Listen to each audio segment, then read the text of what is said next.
Sahabat dan saudaraku, mari menggunakan waktu mempelajari firman Tuhan hari ini.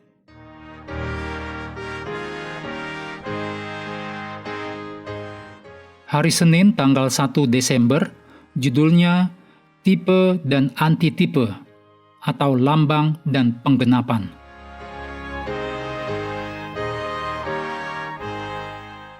Kita mulai dengan doa singkat yang didasarkan dari Mazmur 119 ayat 2. Berbahagialah orang-orang yang memegang peringatan-peringatan Tuhan, yang mencari Dia dengan segenap hati. Amin.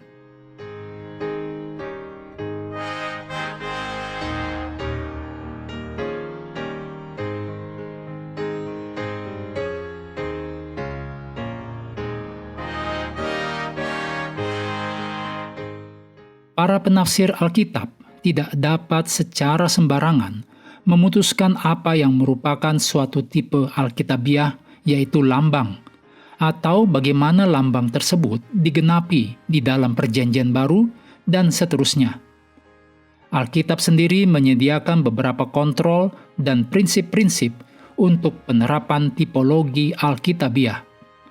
Demikian pula, Perjanjian Baru menyatakan penggenapan antitipe dari suatu tipe dalam 3 fase yang berbeda. Yang pertama, di dalam kehidupan Kristus, yaitu penggenapan kristologis. Yang kedua, di dalam pengalaman gereja, yaitu penggenapan eklesiologis. Dan yang ketiga, di akhir zaman, yaitu penggenapan eskatologis.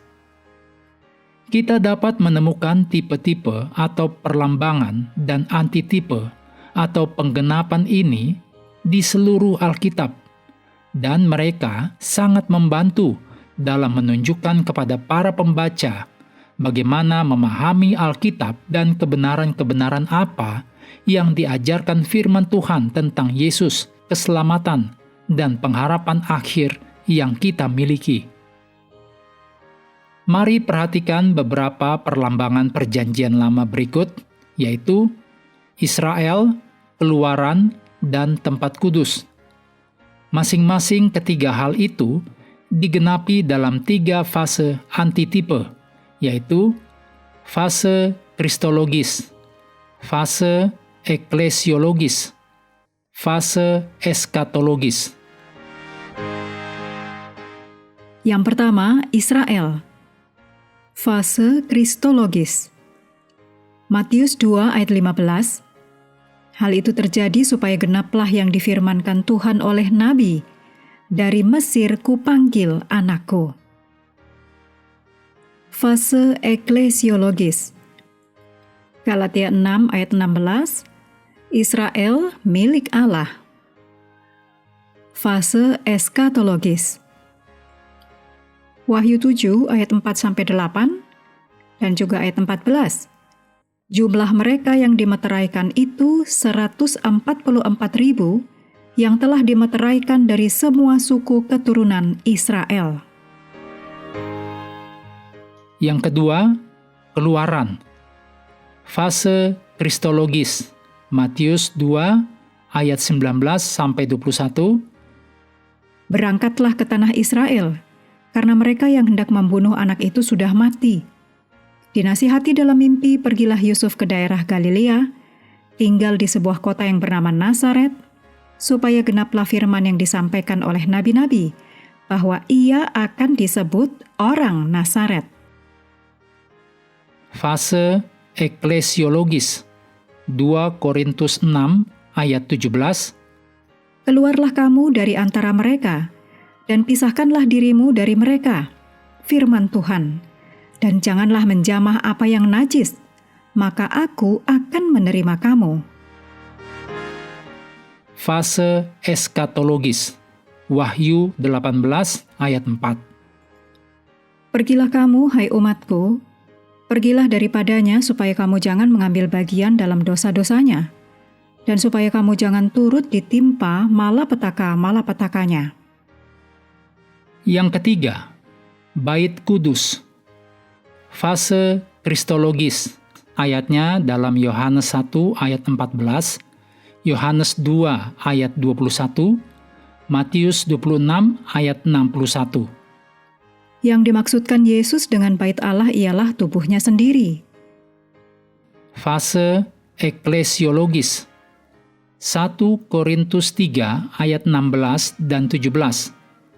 Juga 2 Korintus 6 ayat 16. Kamu adalah bait Allah dan bahwa roh Allah diam di dalam kamu. Kita adalah bait dari Allah yang hidup, menurut firman Allah. Fase eskatologis Wahyu 3 ayat 12, Wahyu 11 ayat 19, Wahyu 21 ayat 3, dan Wahyu 21 ayat 22. Maka terbukalah bait suci Allah yang di surga, dan kelihatanlah tabut perjanjiannya di dalam bait suci itu. Bait suci Allahku ada di tengah-tengah manusia, dan ia akan diam bersama-sama dengan mereka. Allah, Tuhan yang Maha Kuasa, adalah bait sucinya. Berikut ini kutipan dari Handbook of Seventh-day Adventist Theology, halaman 65. Karena penulis ilahi kitab suci adalah satu, maka berbagai bagian dari kitab suci konsisten satu sama lain. Semua doktrin Alkitab akan selaras satu sama lain. Penafsiran dari masing-masing bagian akan selaras dengan totalitas apa yang diajarkan Alkitab tentang suatu subjek tertentu. Renungkan apa yang kita lakukan ketika terkadang kita merasa sulit untuk memahami makna dari ayat-ayat tertentu.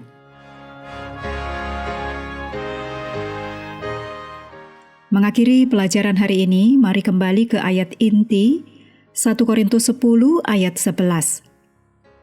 Semuanya ini telah menimpa mereka sebagai contoh dan dituliskan untuk menjadi peringatan bagi kita yang hidup pada waktu di mana zaman akhir telah tiba.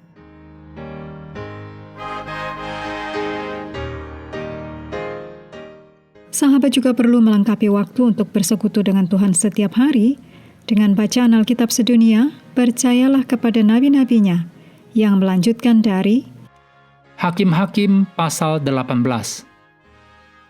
Tuhan memberkati kita semua.